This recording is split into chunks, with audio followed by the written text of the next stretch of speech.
ఒకసారి కర్ణుడు తను ఎన్నో రోజుల నుంచి పూజించుకుంటున్నటువంటి నాగాస్త్రాన్ని అంటే సర్పముఖ బాణాన్ని అయితే వచ్చేసేసి అర్జునుడి మీద అయితే వేయాలనుకుంటాడు అనమాట.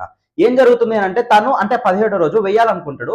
ఏం జరుగుతుంది అని అంటే అశ్వసేనుడు అనే ఒక నాగ ఏం చేస్తాడంటే పాతాళంలో ఉండి వాళ్ళిద్దరు ఇలా యుద్ధం చేసుకుంటున్నారని చెప్పి తెలిసి ఏం చేస్తాడంటే కర్ణుడికి తెలియకుండానే తన అమ్ముల పదులోకి అయితే వెళ్ళి దాక్కుంటాడు అనమాట. ఆ అస్త్రానికి బదులుగా తనే ఒక అస్త్రంలా మారిపోయేసేసి అక్కడైతే ఉండిపోతాడు అనమాట.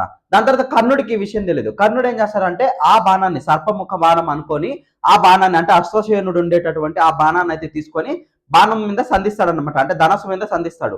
ఇక ఆపోజిట్ లో అది అర్జునుడు దగ్గరకు వచ్చేదానికి ఏమవుతుంది అని అంటే కృష్ణుడు ఇలా నొక్కంగానే తన రథం అంతా కిందకి వెళ్ళిపోయి అది తన కిరీటాన్ని కొట్టేసేసి బ్యాక్ వెళ్ళిపోతుంది అనమాట. కిరీటం అంతా నాశనం అయిపోతుంది.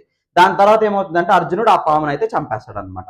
ఇక్కడ ఇంకోటి ఏంటి అని అంటే నేను మీకు రేపు ఒక ఎపిసోడ్ లో ఏం చేస్తాను అని అంటే కర్ణుడు అసలు ఎలా చనిపోయాడు అనే దానికి చాలా కారణాలతో డీటెయిల్డ్ గా ఎక్స్ప్లెయిన్ చేస్తున్నాను. ఆ ఎపిసోడ్ అయితే మిస్ అవ్వద్దు.